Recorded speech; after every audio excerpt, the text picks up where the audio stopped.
የህይወቴን ከባባድ ፈተናዎች በምን እንደማልፋቸው ታውቃላችሁ? በእነዚህ 4 ድልድዮች። የመጀመሪያው እግዚአብሔር የወደደውን ሁሉ አደረገ። ሁለተኛ እግዚአብሔር ይመስገን። ሶስተኛ እግዚአብሔር ያውቃል። አራተኛ ለእግዚአብሔር የሚሳነው ነገር የለም። እመኑኝ፣ በእነዚህ በ4 ቃሎች የማይታለፍ ከባድ ፈተና የለም። የህይወታችንን ከባድ ጊዜያት ስለምናልፍባቸው ስለነዚህ 4 ወሳኝ ድልድዮች እስቲ ዛሬ ትንሽ እንነጋገር። ይህ ቪዲዮ ስለሚጠቅማችሁ እስከ መጨረሻው ድረስ እንድታዩት ግብዣዬ ነው። ሰላም ውድ ቤተሰቦቼ፣ እንዴት ናችሁልኝ?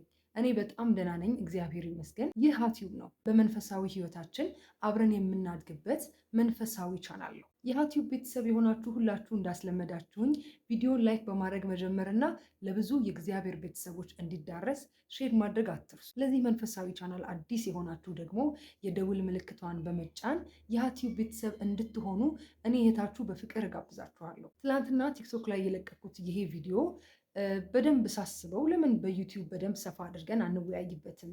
እንደዚህ በአጭር ከሚሆን ትንሽ ትንሽ ፖይንቶቹን አንስቼ ለምን ከሀቲዩብ ቤተሰቦች ጋር አንወያይም ብዬ ነው ዛሬ በቪዲዮ የመጣሁት። በእርግጠኝነት አብዛኞቻችን እነዚህን ድልድዮች ተጠቅመናቸው እናውቃለን። ግን ይሄ ቪዲዮ የህይወቴን ከባባድ ጊዜዎች እንዴት ላሳልፍ፣ በምን ድልድዮች ልሻገር ብላችሁ ለተጨነቃችሁ፣ በዚህ ሰዓት እየተፈተናችሁ ላላችሁ፣ የህይወታችሁን ከባድ ጊዜ እያሳለፋችሁ ላላችሁ እህት ወንድሞቼ ይረዳል ብዬ በማሰብ ነው ቪዲዮን የምሰራላችሁ። እንግዲህ ሰው ሆኖ በተለይም ደግሞ ክርስቲያን ሆኖ የማይፈተን ከባድ ጊዜ የማያሳልፍ ማንም የለም አይደለ? ትንሣኤውን ከማክበራችን በፊት ጌታችን መድኃኒታችን ኢየሱስ ክርስቶስ ራሱ በምድር ሳለ ተፈትኗል። እሱ ብቻ ሳይሆን እሱን የተከተሉት እናቱንም ጨምሮ ሐዋርያት፣ ቅዱሳን፣ ጻድቃን፣ ሰማዕታትን ብታዩቸው ሁሉም በህይወታቸው ከባባድ ጊዜ አሳልፈዋል። በህይወታቸው ተፈትነዋል። ብዙ መከራ አይተዋል። ክርስቶስም ራሱ በቃሉ በምድር ሳላችሁ ፈተና አለባችሁ፣ ግን አትፍሩ፣ እኔ ፈተናውን አሸንፌዋለሁ ወይም እኔ ዓለምን አሸንፌዋለሁ ብሎ አጽናንቶናል። ስለዚህ እንደ ሰው በተለይ ደግሞ እንደ ክርስቲያን ፈተና እንደሚገጥመን ከባባድ ጊዜያቶች በህይወታችን እንደሚመጡ ግልጽ ነው። ይህንንም ደግሞ መረዳት ይኖርብናል። ታዲያ እነዚህን ከባባድ የህይወት ጊዜያቶቻችንን እንዴት እናሳልፈው? ድልድይ ሆነው ሊያሻግሩን የሚችሉት ምንድን ናቸው ብለን ካነሳን ቅድም ከቪዲዮ መጀመሪያ የጠቀስኩላቸው እነዚህ 4 ነገሮች እኔን በጣም ስለረዱኝ ለእናንተም ይጠቅማችኋል ብዬ አስባለሁ። ትንሽ ትንሽ ነጥቦቹን ለማየት እንሞክራለን። እስከ ዛሬ በህይወቴ ካሳለፍኳቸው ጊዜያቶች ውስጥ የማረሳቸው ብዙ ከባባድ ጊዜያቶችን አሳልፌያለሁ። እግዚአብሔር ይመስገን። እግዚአብሔርን እያማረርኩኝ ሳይሆን ያው እንደ ሰው ቅድም እንደተነጋገር ነው የምናልፋቸው ጊዜያቶች አሉ እና ሁሌም የሚያጽናኑኝ እነዚህ ቃላት ናቸው። እነዚህን ቃላት በአንዴ አይደለም ሁሉንም ያወቅኳቸው ወይም ደግሞ የተጠቀምኩባቸው። እያንዳንዱ ፈተና ይዞላችሁ የሚመጣ የሆነ መጽናኛ አለ። እግዚአብሔር በአንዱ ፈተና የሆነ የሚያጽናና ቃል ይሰጣችኋል፣ በአንዱም ደግሞ የተለየ ቃል ይሰጣችኋል። እኛ ብናስተውል፣ አይናችንን ብንከፍት ታክሲ ውስጥ ያለ ጥቅስ ያስተምረናል። መንገድ ላይ የሆነ ሰው ያስተምረናል። በማጠብቁት ነገር እግዚአብሔር ላላችሁበት ፈተና ወይም ላላችሁበት ከባድ ጊዜ መጽናኛ የሆነ ቃል ይሰጣችኋል እና በተለያዩ ጊዜ ነው እነዚህ ነገሮች ያወቅኳቸው። እና የመጀመሪያው ነገር ምንድን ነው? እግዚአብሔር የወደደውን አደረገ እላለሁ። ይህን ነገር የሚገርመው በጣም በተደጋጋሚ የሰማሁት መዝሙረ ዳዊት ላይ ነው። መዝሙረ ዳዊት ዘውትር የምትጸልዩ ሰዎች መዝሙረ ዳዊት ላይ ከአንዴም ሁለቴ ቅዱስ ዳዊት እንደዚህ ብሏል፣ እግዚአብሔር በምድርም በሰማይም የፈቀደውን ሁሉ አደረገ ይላል። እና ታዲያ እግዚአብሔር የፈቀደውን ሁሉ ካደረገ፣ እግዚአብሔር የወደደውን ሁሉ ካደረገ እና ይሄ ነገር በህይወቴ እንዲሆን እሱ ከፈቀደና ከወደደ እኔ ምን ማድረግ እችላለሁ? ማለት አንዳንዴ እኮ የምትጨነቁት ወይም ደግሞ ራሳችሁ ላይ በጣም ስትረስ የምታበዙት እናንተ ማድረግ በምትችሉት ነገር ላይ ማለት እግዚአብሔር ያ ነገር እንዲሆን ከወሰነ ግን ምን ማድረግ ትችላላችሁ? የእግዚአብሔርን ፍቃድ ማን ሊከለክል ይችላል? እንኳን አይደለም እኛ ተራዎቹ ቀርቶ የእግዚአብሔርን ፍቃድ ማንም ሊከለክልና ማንም ተው ሊለው አይችለውም አይደለ? ስለዚህ እሱ ወስኖታል። ከወሰነው ደግሞ ወስኖታል ስላችሁ ይሄ ቅድሚያ ወስኗል የሚባለው ነገር ውስጥ አይደለም እየገባሁ ያለሁት። ግን በቃ እግዚአብሔር ያ ነገር እንዲሆን ወዷል ወይም ፈቅዷል። ከፈቃዱ ደግሞ እኛ መውጣት አንችልም። አሁን ሰሞኑን ትንሣኤ ያክብረናል አይደለ? ባለፈው ሳምንት እና ደስ የሚለኝ ቃል አለ። እንደውም ለብዙ ሰው የበዓል ቴክስት የላኩት እሱን ነው። እንደተናገረ ተነስቷል፣ እንደተናገረ ክርስቶስ ተነስቷል ይላል ቃሉና ክርስቶስ ከተናገረ የማያደርገው ነገር የለም። እንደሚነሳ ተናግሮ ነበር። ስለዚህ እሱ ካለ ደግሞ እንደውም ሰማይና ምድር ቢያልፍ ይቀላል አይደል? እግዚአብሔር ቃል ከሚወድቅ። ስለዚህ እሱ ከተናገረ የማይሆን ነገር የለም። ስለሆነም በህይወታችን ውስጥ የሚመጡ ከባባድ ፈተናዎችም ሆኑ ችግሮች እንዲሆኑ እግዚአብሔር ከፈቀደና ከወደደ መሆናቸው ስለማይቀር በቃ እግዚአብሔር የወደደውን አደረገ፣ እግዚአብሔር ይመስገን ልንል ይገባናል። እንደውም ሰሞኑን ቲክቶክ ላይ አንድ ሰውዬ ቤታችሁ ውስጥ ሁሌ ሊኖር የሚገባ ጥቅስ ብሎ እሱን ጥቅስ ነበር ያለው። እግዚአብሔር የወደደውን አደረገ ማለት ኤኒታይም የሆነ ከባድ ጊዜ የሚባለውን አሳልፋችሁ ትመጡና ልክ ቤታችሁ ገብታችሁ ያን ጥቅስ ስታዩ ኦኬ ይሄ እንዲሆን እግዚአብሔር ወዷል፣ ስለዚህ እኔ ምን ማድረግ እችላለሁ ብላችሁ በጣም ትጽናናላችሁ። ምንም ሊሆን ይችላል። ምንም በቃ ያ ነገር እግዚአብሔር ባይወደው ባይፈቅደው አይከናወንም ነበር። ስለዚህ እግዚአብሔር ደግሞ ከወደደው ከፈቀደው የማይሆን ነገር የለም። እሱ ካለው ደግሞ የሚቀር ነገር የለምና ስለሆነው ነገር ሁሉ እግዚአብሔር የወደደውን አድርጓልና እርሱ ይመስገን ልንል ይገባናል። ሁለተኛው ነገር ደግሞ ከዚህ ጋር ተያይዞ የሚመጣው ነገር ደግሞ ምንድነው? እግዚአብሔር ይመስገን። ምክንያቱም እሱ የፈቀደውን የወደደውን ያደርጋልና። ያው ስለ ምስጋና በጣም ብዙ ጊዜ ያወርተናል፣ በጣም ብዙ ቦታም ሰምተናል።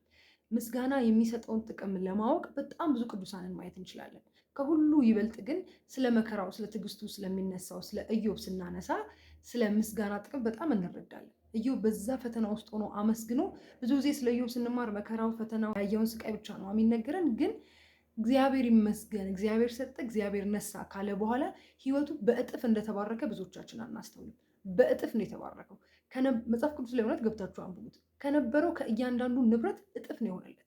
ከምስጋና በኋላ ያለው በረከት ተቆጥሮ የሚያልቅ አይደለም እና እንደ ክርስቲያን እኛ በጊዜውም ያለ ጊዜውም ነው እግዚአብሔርን ማመስገን ያለብን። ሲሆንልን ሲሳካልን ብቻ አይደለም፣ ሳይሆንም ለዚህ ነው በጊዜውም ያለ ጊዜውም ማመስገን አለብን ያልኳችሁ። እንደውም ክርስቲያን በመከራው ሰዓት ነው ማመስገን ያለበት። ምክንያቱም ትክክለኛ የእግዚአብሔር ወዳጅነቱ፣ ትክክለኛ ክርስቲያንነቱ፣ የእግዚአብሔር ልጅነቱ የሚታወቀው በዛ ነዋ። አሁን እናትና አባቶቻችን የሆነ ነገር ሲሰጡን ብቻ የምናመሰግን ከሆነ እኛ የጎረቤት ልጅ ነን እንጂ ልጅ አይደለንም። ግን በተቆጡንም ጊዜ ቆንጥጥ ባረጉንም በገረፉን ጊዜ እንደውም ወደ እነሱ አይደል የምንሮጠው? ምክንያቱም ለምን እንደሚቆነጥጡን እናውቃለን። ከእነሱ ውጭስ ደግሞ ወደ ማን እንሄዳለን? ስለዚህ ይበልጥ እንደ ክርስቲያን በመከራ ጊዜ ነው ማመስገን ያለብን። ምክንያቱም እግዚአብሔር የወደደውን አድርጓል እና በእርሱ መተማመን ስላለብን፣ አንተ ልክ ነህ፣ አንተ የፈቀድከውን የወደድከውን ነው የምታደርገው ብለን የሚፈትነን እዚህ ከባድ ጊዜ ውስጥ የሚያሳልፈን ለጥቅማችን እንደሆነ ተረድተን እንደውም በይበልጥ ማመስገን ያለብን ከባድ የህይወታችን ጊዜ ውስጥ ሲኖር ነው። ለምን መሰላችሁ? ይሄ ነገር በእግዚአብሔር ያለንን እምነት በጣም ይጨምራል። ማለት እግዚአብሔር እንደተማመንበት ነው የምናሳየው። በጣም ከባድ ጊዜ ውስጥ ሆናችሁ እግዚአብሔር ይመስገን ስትሉ አንተ ልክ ነህ እያላችሁት ነው። ስለዚህ አንተ ልክ ነህ፣ አንተ አትሳሳትም፣ በዚህ ውስጥ የምታሳልፈኝ ለመልካም ነው ብለን በእርሱ ያለንን እምነትና መተማመን ይገልጽልናል ምስጋና። እና እግዚአብሔር በጣም ምስጋና ደስ የሚያሰኘው አምላክ ነው። ምስጋናን የሚሰዋ ያከብረኛል ይላል ቅዱስ ዳዊት ላይ። ስለዚህ እግዚአብሔርን ለማክበር የፈለገ ሰው የእግዚአብሔር ትክክለኛ ልጅነቱ ራሱ የሚታወቀው በመከራም ይሁን በደስታም በማንኛውም ሲቹዌሽን ውስጥ አምላኩ እግዚአብሔርን ሲያመሰግን ነው። ስለዚህ በየትኛውም የህይወታችሁ ከባድ ጊዜ ውስጥ ብትሆኑ እግዚአብሔር ይመስገን ማለት ልመዱ። ሶስተኛው ወሳኝ ድልድይ ደግሞ እግዚአብሔር ያውቃል ማለት ነው። እንደውም መምህር ኢዩኤል ስለዚህ ነገር በጣም ሲያወራ ቲክቶክ ላይ አይቼ ነበር እና በቃ እውነተኛ መጽናኛ፣ በቃ ህይወታችሁ ከብዶባችሁ ምን እንደምታደርጉ ግራ ሲገባችሁ እና ሰዎች አሁን ይህን ነገር እንዴት ልታልፊ ነው፣ እንዴት ሊሆን ነው ሲሏችሁ በጣም እርግጠኛ የሆነ መልስ እግዚአብሔር ያውቃል ነው ሲል ነበርና በእውነት በጣም ትክክለኛ መልስ ነው። ያውቃለሁ አትሉ፣ ምክንያቱም የእናንተ አቅም የእናንተ ሁሉ ነገር ተሟጧል እዚህ ጋር እና ከአቅማችሁ በላይ ሆኗል ሁሉ ነገር። ስለዚህ ነገሩን ፈተናውን ወይም ያን ከባድ ጊዜ ለእግዚአብሔር አሳልፋችሁ ትሰጡና እግዚአብሔር ያውቃል። ይሄ ራሱ ልክ እንደ ምስጋና በእግዚአብሔር ላይ ያለንን መተማመን ያሳያል። እኔ ምንም አላውቅም፣ ይሄ ጊዜ ወደ እኔ መጥቷል፣ ስለዚህ እግዚአብሔር ያውቃል። ከዚህ ነገር እንዴት እንደሚያወጣኝ እግዚአብሔር ያውቃል። ይህ ፈተና ወደ እኔ ለምን እንዳመጣው እግዚአብሔር ያውቃል። እና ሁሉን ለሚችለው ለእግዚአብሔር አሳልፎ መስጠት እንዴት እንደሚያሳርፍ እኮ የእውነት። ስለዚህ ማንም ሰው መጥቶ የሆነ ቢያደክማችሁ፣ አሁን ይሄ ነገር አንዳንድ ሰው አለ አይደለ ወይ አያጽናናችሁ ወይ እንደው አይጸልይላችሁ፣ ችግራችሁን ስትነግሩት ወይኔ አሁን ይሄ እንዴት ነው የምታልፊው? እንዴት ሊሆንልሽ ነው? አሁን አንተ ይሄ ነገር ይሳካ ይሆን? ጭራሽ ወደ ታች የሚያደርጓችሁ ሰዎች አሉ። ልክ እንደዚህ ስሏችሁ እግዚአብሔር ያውቃል በሏቸው። ምክንያቱም የእናንተ አምላክ ሁሉን ቻይ ስለሆነ በማይገመት ነገር መስራት ስለሚችል፣ በተናቀ ነገር መስራት ስለሚችል ለሁሉን ቻዩ ለእግዚአብሔር ስጡት። እኔ አላውቅም፣ ይህን ነገር እንዴት እንደሚያስተካክለው አላውቅም፣ ይህን ነገር እንዴት እንደምሻገረው፣ ይህን ከባድ ጊዜ አልፎ ለምስጋና መቼ እንደሚያቆመኝ አላውቅም፣ እኔ አላውቅም። እግዚአብሔር ግን ያውቃል ማለት የእውነት በጣም የሚያሳርፍ በጣም ትልቅ ድልድይ ነው። ይሄ ምንን ያረጋግጥልናል መሰላችሁ? የእኛን ደካማነት ማመን መቀበል ማለት በራሳችን በጣም ኦቨር አለመተማመንን ያሳያል። ለእግዚአብሔር ሙሉ ለሙሉ ፍቃድን መስጠትን ያሳያል። ማለት እኔ ትቢያ ነኝ፣ እኔን ታውቀኛለህ፣ ከእውቀት የለሁበት፣ ከጥበብ የለሁበት፣ ሁሉ የሚመጣው ከአንተ ነው፣ የመልካም ነገር ሁሉ ምንጭ አንተ ነህ። ስለዚህ እኔ ምንም አላውቅም፣ ሙሉ ለሙሉ የምታውቀው አንተ ነህ ማለት ነው። ይሄን ነገር ማለታችሁ ለምን ይጠቅማችኋል መሰላችሁ? በኋላ ነገሩ አልፎ ለምስጋና እግዚአብሔር ፊት ስትቆሙ፣ ለሰውም ስትመሰክሩ እናንተን ከነገሩ ታወጣላችሁ። በእኔ አቅም በእኔ ጉልበት ማለት ሳይሆን የእግዚአብሔርን ሙሉ ክብር ትገልጣላችሁ። እኔ እንዴት እንደማድረግ አላውቅም ነበር። የኔ መልስ እግዚአብሔር ያውቃል ብቻ ነበር። የእውነትም እግዚአብሔር አውቆ ያንን ከባድ ጊዜ አሳለፈልኝ ብላችሁ ለምስክርነት እንኳን ስትቆሙ ሙሉ ለሙሉ ክሬዲቱን ለእግዚአብሔር እንድትሰጡ ያደርጋችኋል። ያ ደግሞ እግዚአብሔርን እጅግ ደስ ያሰኘዋልና እግዚአብሔር ያውቃል ማለት ሶስተኛው በጣም ወሳኝ ነጥብ ነው። የመጨረሻውና አራተኛው እጅግ በጣም የምወደው ከብዙ ከባድ ጊዜዎች ያሳለፈኝ ድልድይ ነው። ይሄ ምንድን ነው? ለእግዚአብሔር የሚሳነው ነገር የለም የሚለው ነው። የሚገርማችሁ ይሄ ነገር ለምድሪቷ መዳን ወይም ለዓለም መዳን በጣም ወሳኝ ቃል እንደሆነ ታውቃላችሁ። እንዴት ማለት ጥሩ ነው። እመቤታችንን ቅዱስ ገብርኤል መጥቶ በ15 ዓመቷ መጥቶ ሲያበስራት ብዙ ነገር አስረዳት አይደል? ልጅ ትወልጃለች ሲላት ይሄ እንዴት ይሆንልኛል ወንድ ስለማላውቅ አለችው እና ተከራክረዋል አይደለ? በጉዳዩ ላይ ቅዱስ ገብርኤል አስረዳት። ትወልጃለሽ፣ ስሙንም ኢየሱስ ትይዋለሽ፣ መንፈስ ቅዱስ ያድርብሻል፣ የልዑል ኃይል የሚጸልልብሻል እያለ እያስረዳት ማለት ወንድ ስለማላቅ ይሄ እንዴት ይሆንልኛል ስትል ምንድን ነው ያላት? ከመድሽ ኤልሳቤጥ ከረጀሽ በኋላ ጸነሰች መካን ሲሏት አላትና ያስረዳው ነገር ሁሉ እሷ ላይ አሁን ሊደረግ ከታሰበው ነገር ጋር ሲነጻጸር አይገናኝም አይደለ? ኤልሳቤጥ ቢያንስ ባል አላት ለመውለድ አይደል? ስለዚህ የእሷ እንኳን ትንሽ ሴንስ ይሰጣል።